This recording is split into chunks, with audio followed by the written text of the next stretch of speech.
One of the basic needs of all armies is to find the enemy. Every general knows this, and what you tend to do is you use scouts and spies and and reconnaissance.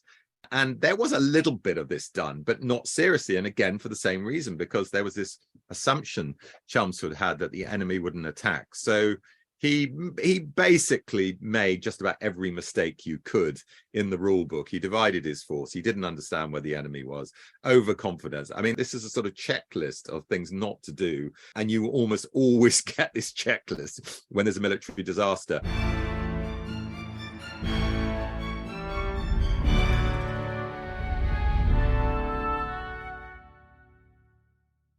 Mr. Gromit, sir. Sentries come in from the hill. They say... Colour sight. Sir. You have something to report? Sir. Then tell me. Very good, sir. The sentries report Zulus to the southwest. Thousands of them. Hello and welcome to this week's pod. My name is Oliver Webb-Carter and I'm the editor and your host. And this week, at the 144th anniversary, I'm talking the Zulu War, which began in January 1879. The Aspects of History Book of the Month is Zulu by Saul David, and he joins me as we discuss the conflict. Now, as you've heard there, it was made famous by the film Zulu, directed by Cy Enfield and starring Stanley Baker and Michael Caine. This film came out during the civil rights movements in the United States in 1964, and I'm sure that was influential as to why it presents the Zulus accurately and sympathetically, as it should. For this was a war of aggression by the British in an unprovoked invasion of a nation that it had signed a treaty with. The Zulus, and you'll know this, dear listeners, because I had them at number 3 in my bonus episode of Top Families of History, are a highly fascinating culture that had risen to a powerful position in southern Africa. In our chat, we talk about the build-up to the war, disaster at Isandlwana, when the Zulus, in a brilliant attack, wiped out almost the entire British force, Rorke's drift and the film, the personalities involved in the aftermath, and what it says about empire and colonialism today. Now, from 1,000 feet up, it looks like a classic case of the British Empire attacking and subjugating a far smaller nation. And whilst that's obviously true, there are many subplots when we zoom in that make this war more complicated than it first appears. Please rate and review if you can, and do subscribe, as we've got plenty more great history coming up, including Gary Sheffield on the First World War and Tom Petch on the SAS. I've got fellow podcasters Miranda Mallins and Paul Lay joining me to talk about the 17th century, and there's much, much more, including a chat with a great filmmaker and twice Oscar-nominated John Sayles coming up in the first Saturday in March. But until then, do sit back and enjoy my chat with Saul David on the Zulu War.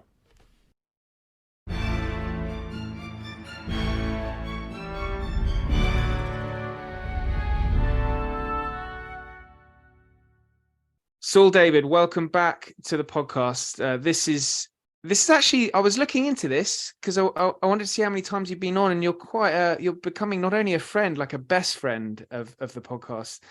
So it's a real thank you very much for returning, and we're here to talk about your book Zulu, which is the account of the Zulu War.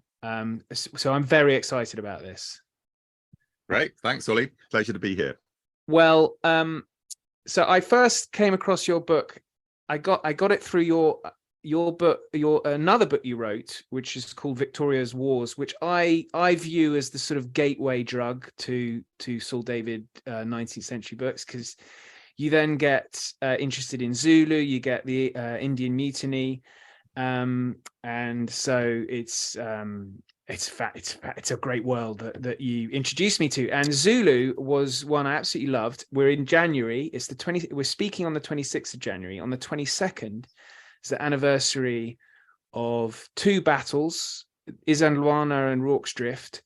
And so I wanted to get you on so we could talk about the conflict itself, and also wanted to talk a little bit, once we've covered the war, what we should think about, how we should look at it today, certainly with colonialism being such a hot topic.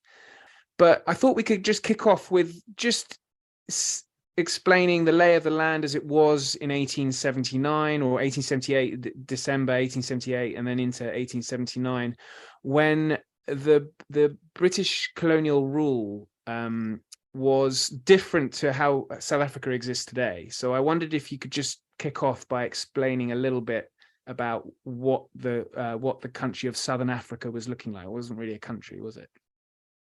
No, it was Southern Africa rather than South Africa, but the intention very much was to confederate the constituent parts, both the British colonies, the Boer republics, who were causing so much trouble, and also some of the African states, and one of them, of course, was Zululand. You have to go back to understand the British connection to South Africa to 1806, when the British arrived in the Cape Colony.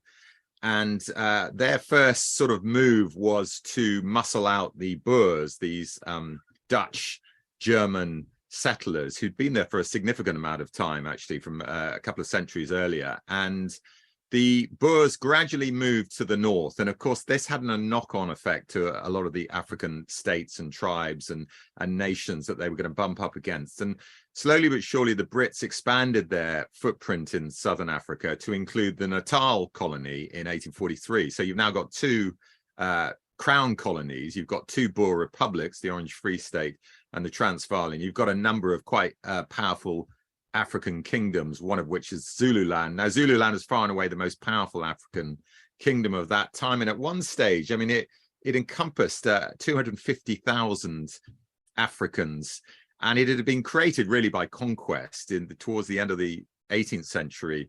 The Zulu tribe was really very small. It was only about 1,500 strong. And you can see that partly down to the military genius of the Zulu king Shaka, and the revolutionary warfare, means of warfare that he introduced. You had this massive expansion of Zululand, not only subsuming tribes that it had conquered, but also influencing a lot of tribes further afield. So the actual spread of the Zulu kingdom was probably, twice as far as its actual territorial borders. Now, if you move on to the late 1870s, as you've asked, you've got a situation where the British are getting more interested, as I mentioned, in confederating Southern Africa. Now, the reason they want to do that, interestingly enough, is not because they're interested in expanding the empire per se.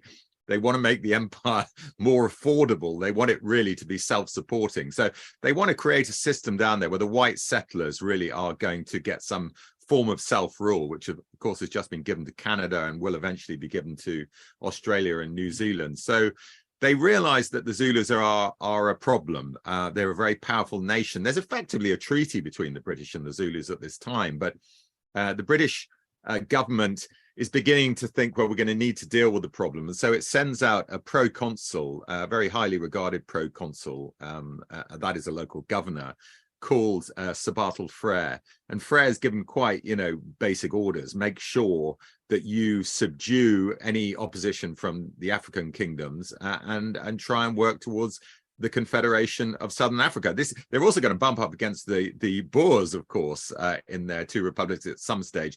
But that's a story to come, and that will lead on to the first Anglo-Transvaal War of 1880 to 1881, which the British lose, one of the few conflicts they lose in the 19th century, and in fact, arguably the only one.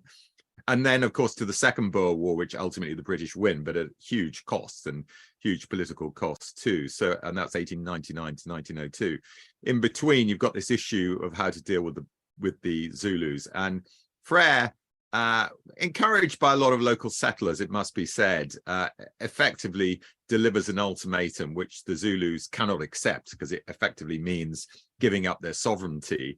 It's a sort of interfering in their military system. It's making sure that they agree with the advice of a British resident. I mean, they really would be giving away all their political power. And so, of course, they refuse, and this leads to war. And the British move is pretty aggressive. There's an invasion of Zululand on three axes, three forces invade. And it's the central one that we're most interested in, because that was the biggest one, the central column, as it was known. It crossed at Rorke's Drift into Zululand, and its intention was to bring the Zulus to battle.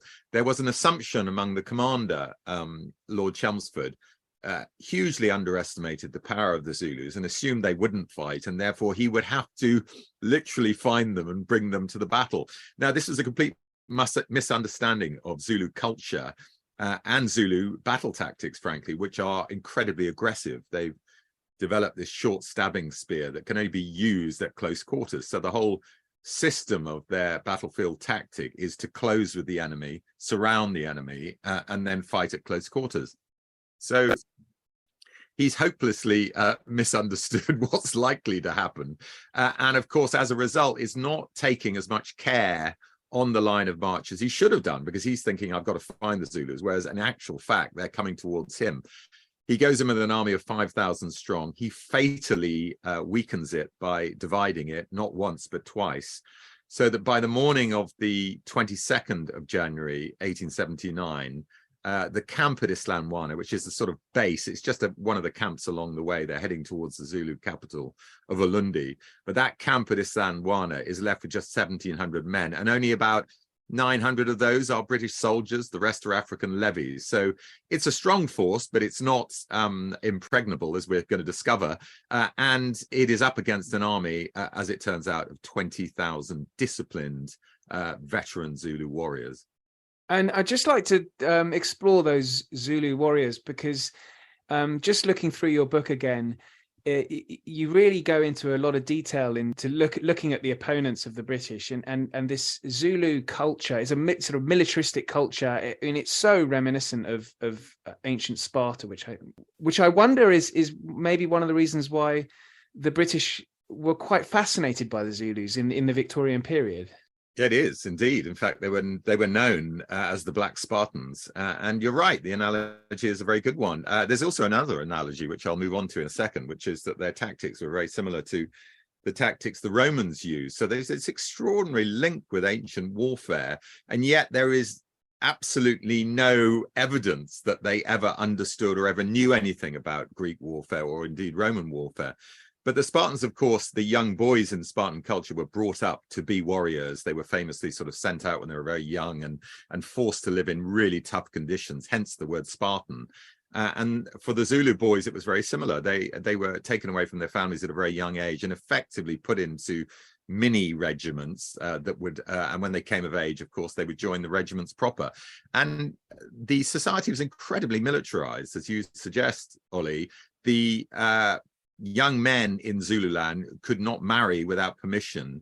And once they married, they would then move on to a separate married regiment. So it was all incredibly ordered, and wives were chosen for them. In many ways, you look back and you think, crikey, that's not, a society I would have fancied much. But, of course, for a young Zulu boy who was brought up to believe, just as Spartans were, that there was no higher calling than to be a warrior and to die on the field of battle, you can understand why they bought into that whole system. And what it produced is this incredibly disciplined, effective military force that allied to the military innovations that I've already mentioned, the use of the short stabbing spear, the different tactics, the envelopment tactics.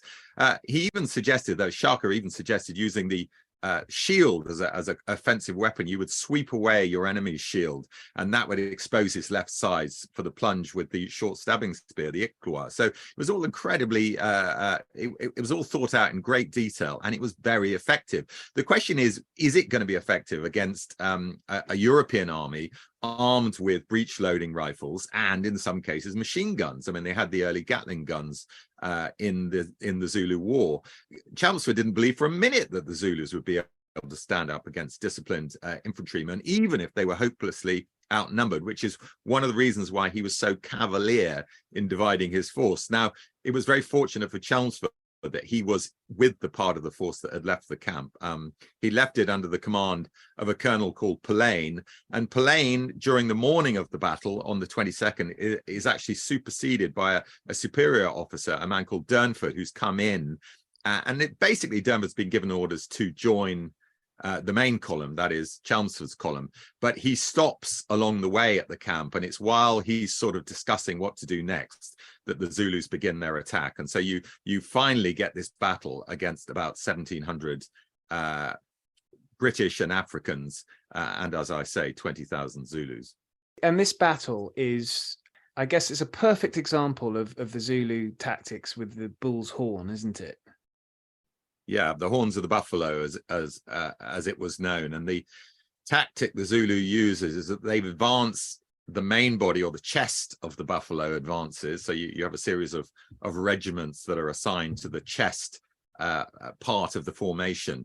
And their job is to fix the enemy. In other words, to engage the enemy and keep it fixed in a steady position. Meanwhile, the two horns of the buffaloes, so Zulus in regiments, go out on either side and they fully envelop the enemy. So they go all the way around the side. Now, again, this goes back to ancient warfare, because this is the Battle of Cannae, basically. I mean, this is Carthage. This is Hannibal against the Romans in ancient times. And again, there is no sort of suggestion that the Zulus would ever have known the history. You know, Zulus, we don't know for sure, of course, because they didn't write things down, but there's nothing in the oral tradition of the Zulus to suggest that there was any kind of knowledge of what the Greeks and the Romans had done all that time ago. So it is extraordinary when you think about it. And I suppose maybe we're just talking about kind of universal principles of warfare here, and maybe we shouldn't be that surprised. But yes, the battle was a perfect example of that. It didn't go as simply, of course, as the Zulus would have wished it to, because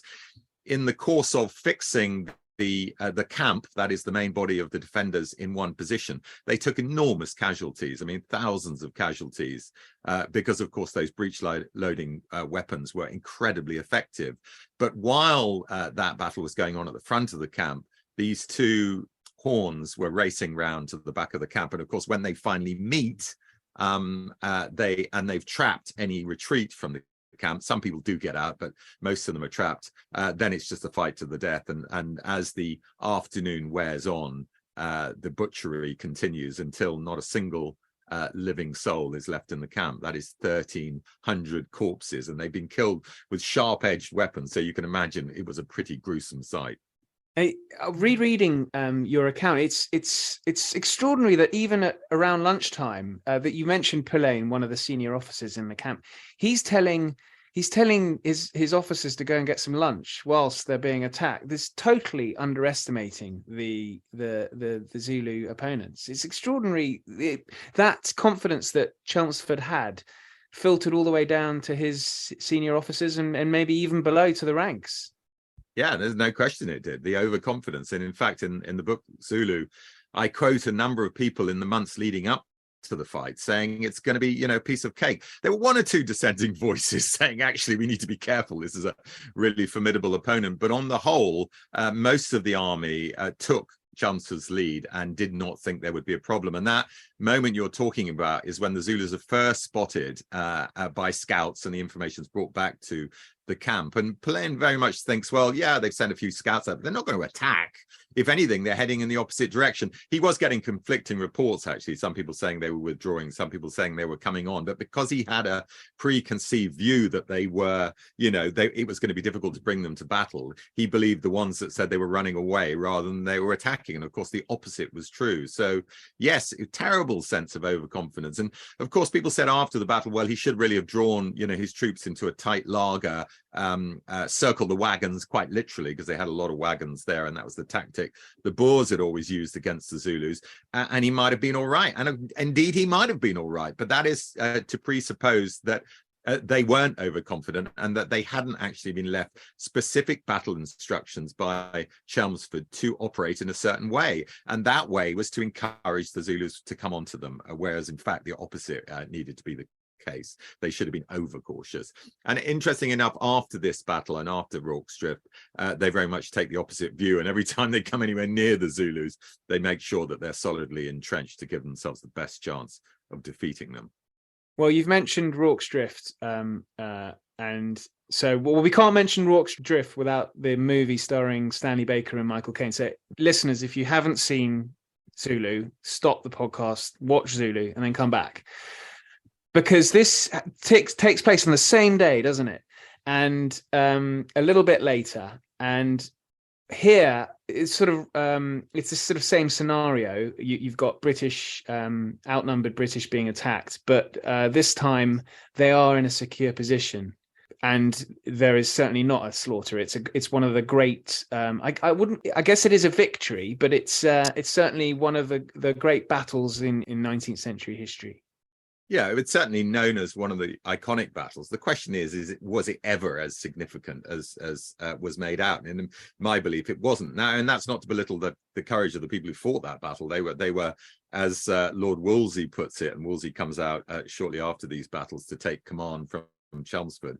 They were caught like rats in a trap, and they fought, as you would expect people to do in that situation. But it was an extraordinary battle, and it was fought because the bit of the Zulu army that had missed out on the plunder and the killing at Isandlwana, the reserve. So you've always got 4 parts of a Zulu army: the chest, the 2 horns, as I've already explained, and the reserve. And the reserve, of course, is to be used as it is in any military engagement. You send it in when it's needed to tip the balance. Well, it wasn't needed at Isandlwana, so it carries on to Rorke's Drift. It's been given orders to go to Rorke's Drift, but not actually to attack the drift itself, because the drift is in Natal, and that would have been, a sort of declaration of war. Well, the war's already begun, but it would have been seen to be a very aggressive act. And Cetshwayo, the Zulu king, was very much aware that he needed to defend his homeland. It's a little bit like the scenario of the Ukraine war at the moment. You can defend your own homeland, but as soon as you start attacking the enemy, this seems to have sort of crossed a red line, even though you might have imagined, you're way beyond all of that. So,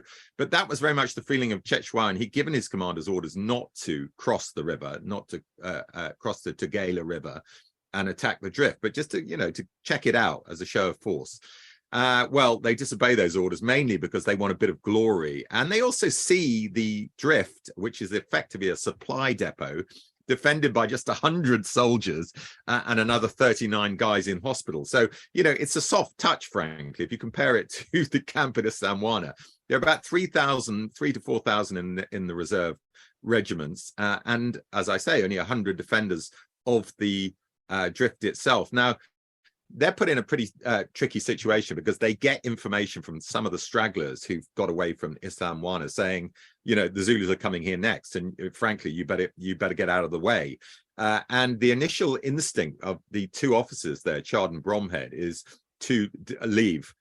In fact, an order is given to, put the wounded in the wagons, and they're going to set off. But luckily for them, they're dissuaded from doing it by a commissary, who's a sort of senior NCO type figure, called Dalton, James Dalton, who says, well, I wouldn't recommend that, sir, because if we do that, the Zulus are very fast moving. They'll catch us on the way to the next town. They were trying to get to a town called Helpmakar, and we'll all be butchered. So we've got more chance of surviving if we stay here. So the decision is taken to reinforce, create a mini fortress out of the 2 main buildings at the drift, which is the hospital and the main building, and fortify them with mealie bags and wagons and various other things. And of course, if you've seen the film Zulu, as you say, Ollie, you'll know exactly what it looks like. I mean, it's a really accurate depiction of what they did there and how they tried to defend that position. The only thing that's not accurate is the setting, because the film was, because they wanted the most spectacular backdrop, they filmed it in the Drakensberg, the Dragon's Teeth Mountains, which are about 30 or 40 miles away. In reality, it's a much kind of a less dramatic landscape. It's very beautiful, but much less dramatic without those beautiful mountains in the background. Well, one thing about the film, and also, of course, your book is the Zulu account. The presentation of the Zulus is very, as it should be, very sympathetically presented. The Zulu leader at Isandlwana, I think my pronunciation is going to be dodgy here, but Shingwayo. He's this general who wins this great victory, isn't he? And so these are the sort of counterparts of Chelmsford. Now, we haven't really gone into who Chelmsford is, but there's a picture of him out there with a huge Victorian moustache. He looks sort of your archetype of a senior British officer in that period. What sort of man was he? And do we know much about Shingwayo beyond his leadership at Isandlwana that day? We know that he was highly regarded in the Zulu nation, and this is a nation of warriors. Having said that, of course, there hadn't been any serious fighting for the Zulus, mainly because they had defeated most of their African opponents, and they are really only left with 2 serious opponents now, and that's the Boers. And also the British. So it's been quite a while for the guys who've become top commanders to kind of test themselves in battle. And although Cetshwayo was highly respected, it was probably as much as his sort of his family antecedents as his ability in battle. He clearly was a talented warrior back in the day, and there was a lot of fighting going on in the 1850s, for example. But there hadn't been any serious wars for a while, so a lot of people were untested. Now, interesting enough, Chelmsford, although of course he'd been chosen as commander-in-chief of the British Army in South Africa, didn't really have any field experience. He had served in the Abyssinian campaign, but as a staff officer, so he wasn't used to commanding troops in the field. And of course, this is a bit of a disadvantage because he's making it up as he goes along. He's also hampered, as we've discussed, by this, overconfidence, a sense that the Zulus are not really going to come on. They need to be discovered and found and forced to fight. And this basically puts him in a very dangerous situation, as we've discussed. But there was also another element to this overconfidence, which is that, one of the basic needs of all armies is to find the enemy. Every general knows this, and what you tend to do is you use scouts and spies and and reconnaissance. And there was a little bit of this done, but not seriously. And again, for the same reason, because there was this assumption Chelmsford had that the enemy wouldn't attack. So he basically made just about every mistake you could in the rule book. He divided his force. He didn't understand where the enemy was. Overconfidence. I mean, this is a sort of checklist of things not to do, and you almost always get this checklist when there's a military disaster. Chelmsford had one thing in his favour: he's very well connected. He was Baron Chelmsford, but he was also an aide-de-camp to Queen Victoria, so he was a royal favourite. And there's no question that after the battle, which was of course a terrible humiliation to have lost an army against the Zulus, he was in severe danger of being sacked immediately. And there's no question that the Queen protects him. There's a lot of criticism in Parliament, and the Queen is the one saying to the Prime Minister Disraeli, no, it's not his fault. And anyway, look at what happened at Rorke Strip. So to take the story on from Rorke Strip, that battle begins as evening is falling on the afternoon of the 22nd, and it goes on all the way through the night to the early hours of the 21st. And during that time, there is wave after wave of attacks against this outer perimeter. At one stage, the Zulus break into the hospital, which of course is one of the keystones of the perimeter. And so they then have to withdraw to what they've called an inner perimeter, which has all been pre-planned in advance, not by Chard, by the way, who takes the credit for all of this, but actually by Dalton, who's made all these suggestions as to how to construct the perimeter. And Dalton is an ex-engineer, so he had these sort of understanding of how to do this. And they managed to hold out against attack after attack, incredibly dramatic. And again, the film Zulu is very accurate on this, until finally in the morning, the Zulus have had enough and they withdraw. There is no wonderful sort of, singing and, acknowledging the other's heroism. That is a and they're not even Welsh, are they, in reality? and a lot of the guys fighting a lot of the guys fighting at Rorke Strip were not Welsh. They were members of the South Wales borderers, but they happened not to be Welsh. And the reason I know this is because we've got a kind of breakdown by nationality of the guys who were at Rorke Strip. And indeed, the regiment itself at that time was very much recruited in the Midlands and other parts of England. Yes, there were some Welsh in it, but it was about 20%. So we're not talking about a regiment dominated by Welshmen. There were many more Englishmen. Oh, well, that's very disappointing. But the battle itself was just used ruthlessly, really, by the British, wasn't it, as a propaganda tool to show that, or to sort of. So if you're having your breakfast in London, you don't really want to read about 1,500 odd slaughtered at Isandlwana. You want to read about a glorious victory on the same day as well, which makes the toast and marmalade go down a little bit easier, doesn't it? Yeah, if you think of it from a political perspective, Disraeli's government is in real danger of falling over this humiliation. Forget about Chelmsford being superseded. The government can fall. It was a war, interesting enough, that was never pre-planned by the Disraeli's government. In fact, he tried to stop it. He was warning Frere that, listen, cool the whole issue against the Zulus at the moment, because we've got another conflict brewing in Afghanistan, which indeed does lead to a war there. And he said, we don't need two wars at the same time. Frere goes ahead regardless, because he assumes, Chelmsford will be able to deal with these Zulus. He was also overconfident. And so you get this unbelievable humiliation. But what you've also got is something that Disraeli describes as a little gleam of sunshine. This is the exact quote he uses Queen Victoria when he said, well, we need to start talking about what happened at Rorke's Drift, because basically it's going to take away from the humiliation at Isandlwana. Now, no one is denying that those two battles didn't take place, or indeed what happened in those battles. But what, in my mind, there's no question that the government exaggerated the importance of Rorke's Drift. It saved Natal. In other words, all the settlers, the women and children in the British colony of Natal, it saved them from being wiped out and pillaged by these marauding Zulus. Well, that was never going to happen. They were intending to steal a few things from the mission station and then they head back into Zululand. There was no intention of invading Natal, but they wanted to make it seem like that was at stake. And one of the ways they could exaggerate the importance of the battle is by awarding an awful lot of Victoria Crosses. So of the 120 or so, because some of the guys in the hospital fought as well, who fought against the Zulus that day, very heroically, no one's denying that for a second, 11 of them were awarded the Victoria Cross, which is an utterly ludicrous percentage of medals to award for a single action, and indeed has never been surpassed to this day. So you have to ask the question, why were so many awarded? And it's not just me suggesting this, by the way, Ollie. People at the time, including Wolsey, who I've already mentioned, were saying, what on earth are we doing? These are two pretty mediocre officers at Rorke's Drift. They were fighting, as I say, like rats in a trap, and we're giving them VCs. It's utter madness. I wouldn't say it's utter madness. They were brave, as indeed everyone at Rorke's Drift was brave. But did they all deserve VCs? No, I'm not convinced. And the irony of all of that is, of course, those Victoria Crosses, the two awarded to Chard and Bromhead, are the most valuable Victoria Crosses ever awarded, partly because the film and the battle is so iconic. Well, after this, after Rorke's Drift and Isandlwana, there's no way Britain can retreat back to the Southern Cape, can it? They have to deal with the Zulus once and for all. So, but Chelmsford has learned his lesson from now on, hasn't he?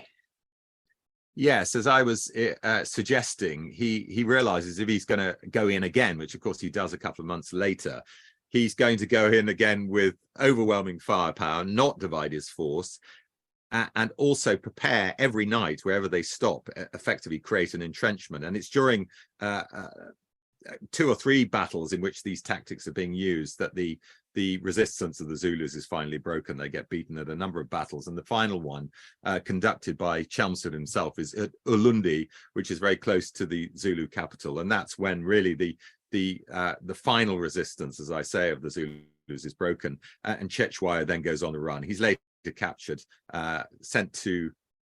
he's later captured and sent down to the Cape. He's exiled from his homeland. He actually spends a little bit of time in the UK, in which he meets Queen Victoria, this rather sort of bizarre meeting between the deposed chieftain, the deposed king, and Queen Victoria. And he even returns back to Zululand at one point, and they put him in charge of a sub sort of section of Zululand in the hope that he will provide some kind of political stability. But all this actually does, the British winning the war, is usher in a series of civil wars among the Zulus. They try and, divide and rule and create a number of sub-chieftain ships, but they just keep on fighting against each other. So eventually the British have had enough, and in 1887 they annexed the whole of Zululand, and it's just added to the British Empire. Was it Ulundi where they first, was that the first use of the machine gun by the British, or have they been using those before? They do use the Gatling gun at Ulundi. I think they use it at Gingan-Lovu, which is one of the earlier battles. I might be wrong there. It's been a little bit of time since I looked in full detail at all the campaign. but without question, this is the war in which the Gatlings are first used. And the Gatling, of course, is an American invention. It's originally been used in the US Civil War, and we're about to get what is going to be a much more effective weapon than that, and that, of course, is the Maxim gun. But the Gatling gun is a kind of early machine gun. It's prone to jamming. It's not a brilliant bit of kit, but of course it fires at quite a high rate of fire compared to a single shot rifle. So it was a bit of a game changer, as long as you could keep it firing. There were some people in the British Army who thought it's more trouble than it's worth, because if it jams, we get this overwhelming kind of sense of security from having it. But if it jams, we'll be incredibly vulnerable. And that happens in a number of other campaigns in Sudan, for example, where a defeat is caused because these weapons jam. Now, one individual that we haven't mentioned so far is Louis Napoleon of the Great Dynasty. And it's amazing that he ends up in the British Army and fighting in the Zulu War. But things don't end too well for him, do they? It's an amazing subplot in the story of the Zulu War. Actually, I was astonished when I discovered it. I mean, I wasn't the first one to write about it, but when I looked at the detail of it, because it doesn't really come into, well, it doesn't come into at all either of the films, Zulu or Zulu Dawn, which are, you know, centered on those two battles. And the reason is that he comes out later on. He comes out with Wolsey, and he takes part in the sort of second part of the campaign, which generally speaking is victorious for the British. But he's very ambitious. He's not a member of the British Army, although he's been trained at Sandhurst. He's not actually allowed to join the British Army because he is, of course, French. He's the son of the deposed Emperor Napoleon III. And there's a sort of political issue about joining the British Army. And there are many people in France who are, of course, Bonapartists and hope that one day he will come back and be restored to power. So he's a very significant figure. He's the only son of the former Emperor Napoleon III, and therefore the British realized we've got to keep an eye on this guy. You know, yes, we'll let him go out there as an observer, but we need to make sure he's safe. So basically they assign another officer to keep an eye on him, and he's always to go out with an escort. Well, what they don't reckon on is that he's as bold as a lion, very headstrong, I suppose is a better way of putting it, and constantly is pushing the boundaries. And on one particular patrol he goes out on, he's got his escort with him. He's got his officer and he's got his escort. But they all make the mistake of going into a village off saddling. So they get off their horses, they take the saddles off. They're basically relaxing and not expecting there to be any trouble. And of course, what you've got in the Zulu War is you've got these big set piece battles, but you've also got a lot of guerrilla warfare going on, in which if you were foolish enough to be caught with, you know, just a few soldiers, there's a danger the Zulus are going to take you out. And that's indeed what happened. Now, incredibly bad bit of luck, because when the Zulus charge, all the escort and the officer, a man called Lieutenant Carey, have time to get onto their horses. The last one to attempt to get onto his horse, because he was probably furthest away from his horse, was Louis Napoleon. He still manages to grab hold of his stirrup, and the horse is sort of cantering away and he's holding onto the stirrup. So he's being pulled further away from the Zulus. And if only that stirrup leather had held strong, he might have got away. But unfortunately, it snaps, breaks. He tumbles down into the dirt. And of course, within seconds, the Zulus are on him. And he's found, when they eventually recover his body, with, I think, 13 spear wounds in his chest, all on the front, and even the Zulus later acknowledged that he bravely faced his enemy and died like a warrior. So the war is a victory for the British, but it was, as you've outlined, an unprovoked attack into Zululand from the by the British. But from what you describe, this militaristic society, this highly aggressive nation, was it inevitable that there was going to be a war between Britain and the Zulus? Probably. I mean, it's a very good point, because of course, you know, if you isolate the sequence of events leading up to the war, it does look, you know, an appalling sort of act of aggression on the behalf of the British, you know, a bit like the Russians in Ukraine.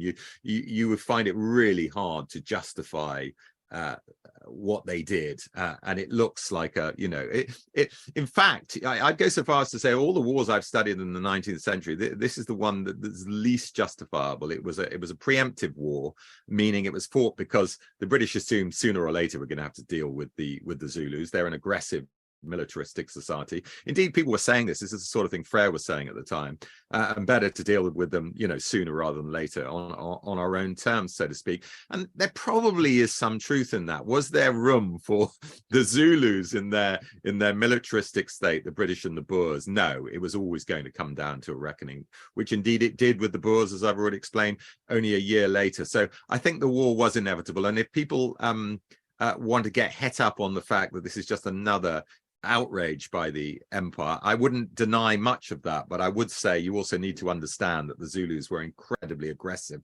dangerous country that had, by conquest, destroyed many African tribes and political systems prior to this. They were no shrinking violets, and did they get what was coming to them? Well, up to a point, but it's not a sort of simple thing of peaceful Africans being destroyed by aggressive Europeans. It's a little bit more complicated than that.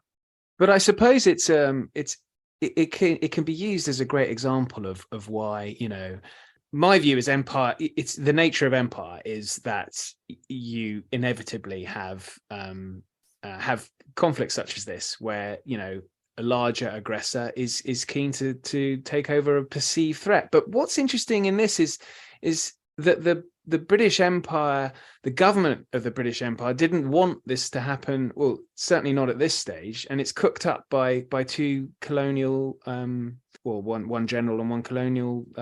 Chelmsford and Frere. You're right, Ollie, as I've explained. But I think you need to also stress the fact that was a matter of timing. The imperial government were no shrinking violets themselves. They very much understood the power politics at play in Southern Africa.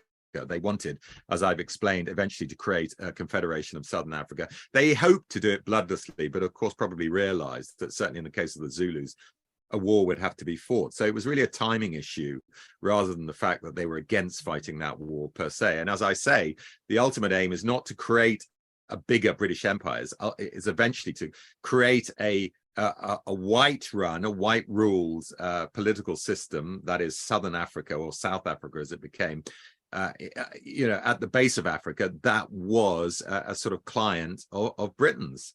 So, and we would keep our naval bases and our sort of strategic relevance to that part of the world too. So it was pretty cynical what they were trying to do.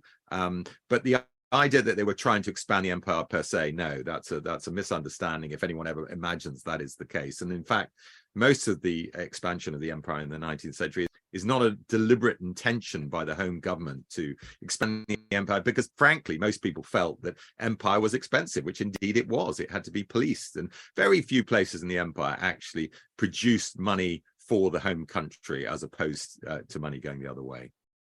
So you mentioned that and we're coming to the end. You mentioned that the Zulus were sort of broken up into different sorts of tribes, and Cetshwayo was in charge of one, and they're eventually subsumed into this colony. Do they become sort of willing participants, or are they always rather rebellious post the war?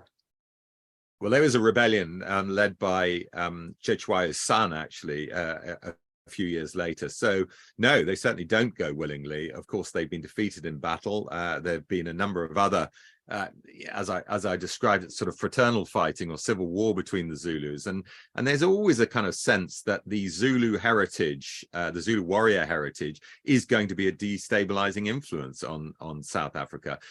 Of course, after the Confederation of South Africa in 1910, where the Boers are brought into the political system as well, there is also always a fear that the Zulus are going to be potential troublemakers, and you can see even at the end of white rule in South Africa in the early 1990s, the Zulus, who still form the largest single African grouping in South Africa, were going to be a destabilizing political element, which indeed they were, and they're still very powerful in South African politics today. Now, when I say destabilizing, I mean, they have their own agenda, frankly, and of course the white rulers who were relinquishing power in the early 1990s were trying to use the Zulus to destabilize the ANC and the other elements, other players, as it were, political players. So, it's a complicated history, but that Zulu warrior tradition is still relevant today. You still see people getting dressed up in the sort of warrior kit that they would have worn in the 19th century. So they are very proud of their warrior heritage, and it still is relevant today. Indeed, Chief Buthelezi, I think, played Cetshwayo in the film Zulu, which speaks to correct. And he's not a member of the royal family, but he is descended from the Buthelezis, who were the hereditary premiers, effectively prime ministers of Zululand. So he is very high born, so to speak, in the Zulu nation, Buthelezi. And it was a very good piece of casting, actually, to have him in the film. And in fact, when I was involved in a documentary for BBC Time Watch in the early 2000s, we interviewed Chief Buthelezi, and he came out with some, really wonderful sort of quotes and assessments of why the war was fought and what it meant for the Zulu nation. So yes, their tradition and their history, as I say, is still very much at the forefront of their minds. Well, Saul, thank you so much for this. It's been a tour de force. It's the Aspects of History non-fiction book of the month. Fantastic book. I highly recommend it, and thank you for your time. Thanks, Ollie. Now, I do hope you enjoyed that. I certainly did. But as we mentioned at the end there, the British casus belli was non-existent. But it is interesting to hear how that conflict was inevitable. Now, I'm not saying I approve in any sense, but I do think that of all the imperial wars of the 19th century, the Zulu one has resonance today. But it is complicated once you dig into the weeds, and I hope you do by reading Saul's book. Links are in the show notes, and if you want to get hold of me, you can. I'm at OllieWCQ on the Twitter, or email me at history@aspectsofhistory.com. Coming up next week, it's Gary Sheffield on the First World War. But until then, thank you and good night.